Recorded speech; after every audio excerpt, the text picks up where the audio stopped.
भारत की फौज को मैं सलाम करता हूं सिर्फ एक बात पे कि वो अपने कॉन्स्टिट्यूशन, अपनी पॉलिटिकल लीडरशिप के ऑर्डर्स को फॉलो करती है।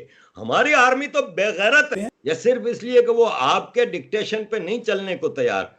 किसके डिक्टेशन पे?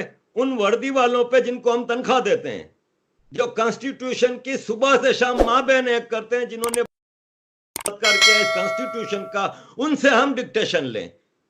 जिस दिन इस पाकिस्तान में इंसानों की हुकूमत आ जाएगी, महजीब हुकूमत आ जाएगी, ये बाजवे पाजवे सारे वर्दी वालों को लटकाया जाएगा अदालतों के जरिए। इन लोगों ने क्राइम्स अगेंस्ट ह्यूमैनिटी किए हैं, पाकिस्तानियों को मारे हैं। मुझे बताएं दुनिया में एक हिस्ट्री में आर्मी जो अपने ही बंदों का कत्लेआम करे। बलोचिस्तान में मिसिंग पर्सन इतने हैं, केपीके में मिसिंग पर्सन इतने हैं, क्वाटा में है, सिंध में है, अर्बन सिंध में है, कहां नहीं है? क्यों भाई? आपको हम तनख्वाह देते हैं, जाएं इंडिया से लड़ें और आजाद कराएं कश्मीर को। इसके लिए वो आपसे नहीं होता। वहां पे 93,000 पतलूने लटका के आ जाते हो और हमारे ठेकेदार बनते हैं। तो इन फौजियों को तो हम निपटना जानते हैं। कब तक चलेगा ये मामला? नहीं चलने वाला। ज्यादा कंगले हो गए, इनके पास तनख्वाहें देने के लिए पैसे नहीं है, भीखे नहीं मिल रही। अब इनको पता चलेगा, बहुत कम अरसा रह गया इनके पास। दुनिया कब तक खामोश रहेगी, ये आप देखिएगा। लेकिन सर सब लोग, जैसे अगर इवन हम भारत की भी बात करें तो वो तो अपनी फौज की अगर कोई कमजोरी हो भी तो उसको छुपाते हैं, बहुत सपोर्ट करते हैं कि जी अगर हम, वो कहते हैं अगर हमारी फौज ना होती तो हम इतने मजबूत ना होते। तो हम एज अ पाकिस्तानी हम अपनी फौज को क्यों सपोर्ट नहीं करते? क्या ये चीजें सब हम, हमारे पास कोई प्रूफ है इन सब बातों का? हम कोई दावा कर सकते हैं कि ये बात सच है, सिर्फ फैलाई भी नहीं है?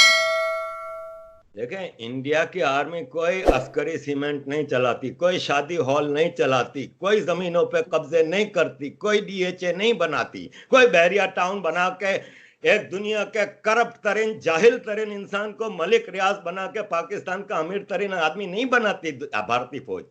भारत की फौज को मैं सलाम करता हूं सिर्फ एक बात पे कि वो अपने कॉन्स्टिट्यूशन, अपनी पॉलिटिकल लीडरशिप के ऑर्डर्स को फॉलो करती है।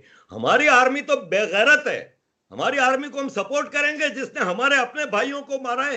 बांग्लादेश का जेनोसाइड आपको याद होगा, या इसको आप डिनाई करेंगी? क्या वहां पे बंगाली औरतों का जो बलात्कार हुआ है, या जो पाकिस्तानी नहीं थी? किस बुनियाद पर? जिसपे मर्जी आई रॉ का ठप्पा लगा दिया कि जी रॉ एजेंट है, उन पर ऑपरेशन करेंगे। साले तुम अमेरिकन एजेंट हो, सारी जिंदगी अमेरिका की गुलामी की है।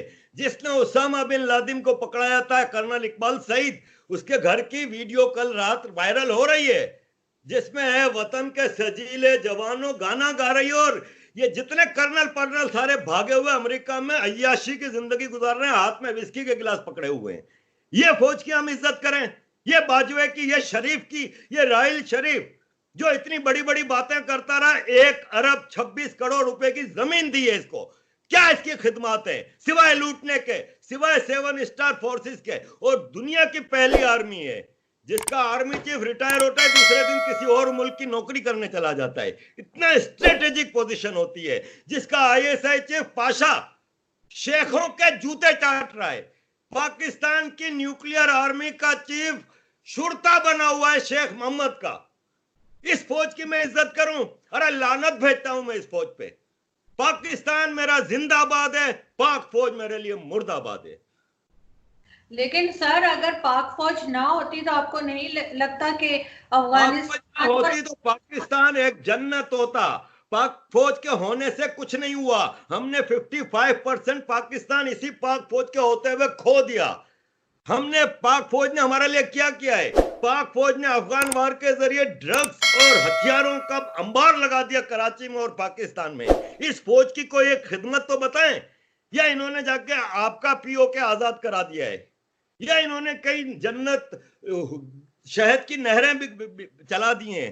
अरे पानी तक कराची का ये सप्लाई करते हैं। ये बेगैरत करबला वाले यजीद से बड़े काफिर हैं। सर इनके, आज भी मैं एक टॉक शो देख रही थी रिपब्लिक भारत पे, तो उसमें उनके, मुझे नहीं पता अपोजिशन के थे या कोई एनालिस्ट थे, ये मैं मुझे नहीं समझ आई, लेकिन कोई थे जो ये कह रहे थे कि सारी दुनिया चाइना के साथ खड़ी है और भारत अकेला है, तो उस पे खैर दूसरी साइड जो लोग थे वो इस बात से एग्री नहीं कर रहे थे। तो आपको लगता है कि सब लोग चाइना के साथ हैं, भारत के साथ ऐसा कोई नहीं खड़ा हुआ? सिवाय पाकिस्तान के किसने बयान दिया है कि मैं चाइना के साथ खड़ा हूं?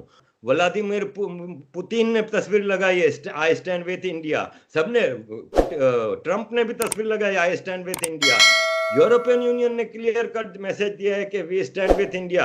अरे कल in world international court of justice में यूरोपियन यूनियन ने चाइना से ट्रेड एग्रीमेंट का बहुत बड़ा एग्रीमेंट जीता है और चाइना को फाइन और बहुत जबरदस्त पनिशमेंट दी गई है। यूरोपियन यूनियन स्टैंड करती है इंडिया के साथ। अमेरिका, ऑस्ट्रेलिया, कनाडा, अरब कंट्रीज आप देखिएगा स्टैंड करेंगे चाइना के साथ, क्योंकि अरब इस वक्त चाइना को नाराज नहीं कर रहे, इसलिए क्लियर कट कोई बात नहीं कर रहे। लेकिन अगर ऐसी कोई सिचुएशन आई तो Arab is standing with USA and India. 500 billion dollar की इन्वेस्टमेंट है शहजादा मोहम्मद की। पाकिस्तान में इन्होंने सिवाय मदरसों को और कहीं इन्वेस्टमेंट नहीं की, सिर्फ मस्जिदें मदरसे बना के दिए। एक प्रोजेक्ट नहीं है सऊदियों का यहाँ पे जो आवाम की बहबूद का हो। इंडिया में 500 बिलियन खाली शहजादा मोहम्मद की इन्वेस्टमेंट है, दुबई, अबू धाबी, इन सब की इन्वेस्टमेंट है। ये सब इंडिया के साथ खड़े हैं। हम तो पढ़ते हैं ना, अगर कोई एक आदमी उठ के कहता है कि नहीं जी इंडिया के साथ नहीं है चाइना के साथ है, तो साबित भी तो करे ना कि किसने चाइना को सपोर्ट किया है। किसी ने नहीं किया सपोर्ट, सबने कंडेम किया है चाइना को। नेहरू साहब ने 2-3 बार, राहुल गांधी के परदादा ने, परनाना ने 2-3 बार कोशिश की, लेकिन चाइना ने पंगा लिया तो बुजदिली से वापस पीछे हट गए, वहां पे कुछ नहीं हो रहा था। ये नरेंद्र मोदी माजी के इसी कांग्रेस के ब्लंडर्स को करेक्ट कर रहे हैं डोमेस्टिकली।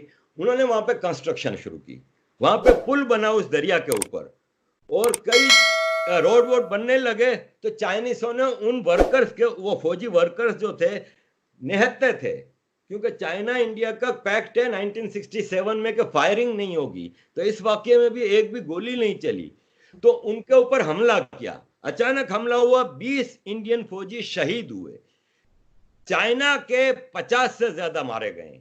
इंडियनों ने भी फिर भरपूर जवाब दिया इस अचानक हमले का, भाग गए। ये नहीं बढ़ेगी आगे। चाइना इस वक्त किसी से जंग अफोर्ड नहीं कर सकता। हाँ, एक मोहल्ले की जो भाई नहीं होती, जो मासी होती है, जो सबके घर में जाके लड़ाती है, सब कुछ करती है, एक हर मोहल्ले में एक पुरानी बूढ़ी होती है, वो पाकिस्तान है। वो कोशिश कर रहा है कि इंडिया से हम तो लड़ नहीं सकते, हमारी तो इतनी औकात नहीं है कि हम इंडिया से कुछ करें। जब भी लड़े हैं तो कभी सियाचिन दे दिया, कभी कारगिल दे दिया, कभी ईस्ट पाकिस्तान दे दिया। तो चाइना को उकसा रहे हैं हम, लेकिन होना वाना कुछ नहीं है। चाइना नहीं लड़ सकता इस वक्त, चाइना जंग अफोर्ड नहीं कर सकता।